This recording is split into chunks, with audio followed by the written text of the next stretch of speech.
আসসালামু আলাইকুম সবাইকে।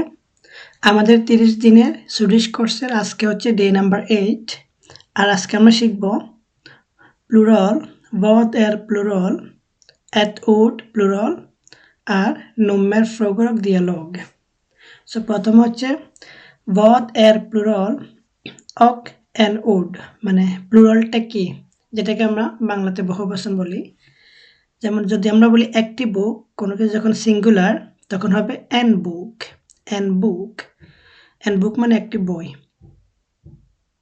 কিন্তু যখন আমরা বলবো প্লুরাল অনেকগুলো, তখন আমাদের বলতে হবে বাক্যের, বাক্যের মানে বুকস, প্লুরাল মেনি অনেকগুলো। সো যখন আমরা সিঙ্গুলার বলবো তখন হবে এন বুক, যখন এটা অনেকগুলো হবে তখন হয়ে যায় বাক্যের অনেকগুলো বই। যেমন এন স্টুডেন্ট একজন স্টুডেন্ট, একজন, কিন্তু যখন আমরা বহুবচন বোঝাবো তখন বলবো স্টুডেন্টের, স্টুডেন্টের মানে শেষে আমাদের ই এর যুক্ত হচ্ছে। এই যে যেমন এখানে ই এর যুক্ত হয়েছে। এন স্টুডেন্ট, স্টুডেন্টের, এন বুক একটি বই, বাক্যের অনেকগুলো বই।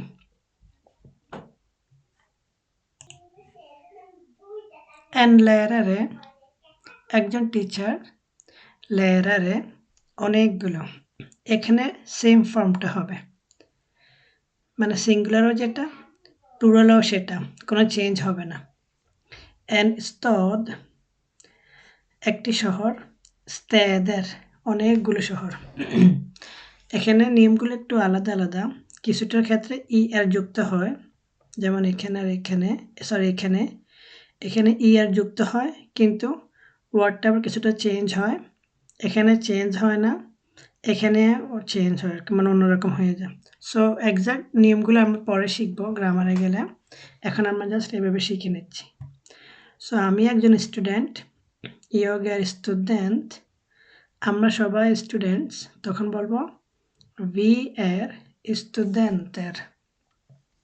এটা একটা বই, det är en bok, det är en bok, এখানে দুটো বই, det är två böcker। আচ্ছা, এটা হচ্ছে সিঙ্গুলারে প্লুরাল ক্ষেত্রে সিঙ্গুলার প্লুরাল একটা।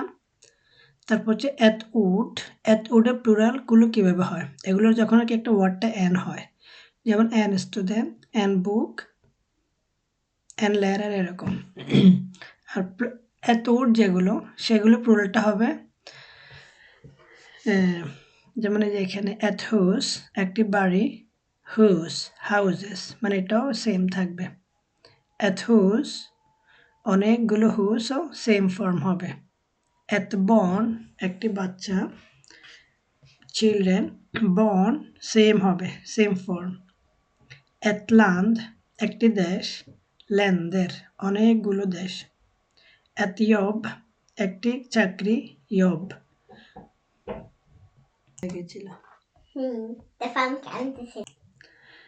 এত উড গুলোর ক্ষেত্রে প্লুরালটা হবে এত হাউস একটি বাড়ি, প্লুরালের ক্ষেত্রেও সেম থাকে হাউস।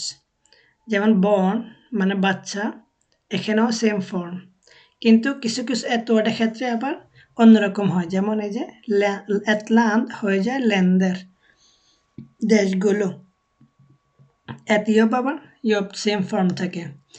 এগুলো একটু কঠিন গ্রামাটিক কমপ্লেক্স রুল, এগুলো এগুলো আর কি মুখস্থ করে নেওয়াটাই ভালো সব থেকে।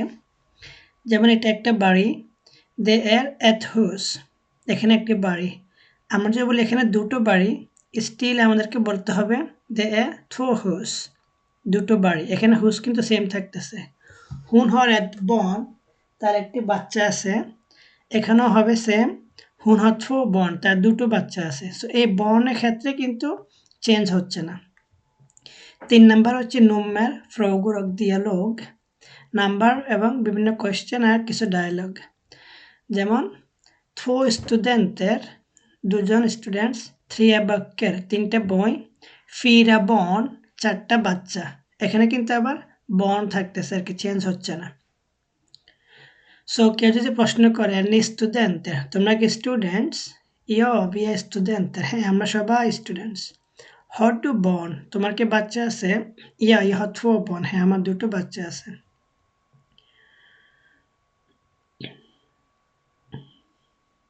সো এরকম আর কি ইয়েগুলো আপনারা এগুলো আর কি দেখে নিতে পারেন একটু বেশি করে। কোনটার ক্ষেত্রে কি হয়, কোনটা ক্ষেত্রে চেঞ্জ হয়, কোনটা ক্ষেত্রে চেঞ্জ হয় না। তো এন এর ক্ষেত্রে বেশিরভাগ চেঞ্জ হয়, এতের ক্ষেত্রে আর কি বেশিরভাগ সময় চেঞ্জ হয় না, বাট কিছু কিছু ক্ষেত্রে আবার হয়। তো আমরা এখন ডে 8 এর এই যে ভয়েসে প্লুরাল এটা নিয়ে আর কি আরেকটু বেশি শিখবো।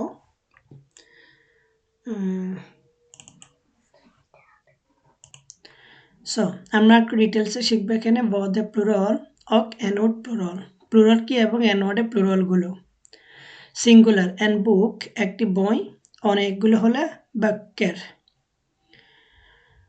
আর প্লুরাল মানে তো হচ্ছে যে আমরা যেটা শিখছি যে একটা থেকে অনেকগুলো, ফ্রম এক till många, এক মানে একটি, många মানে অনেকগুলো।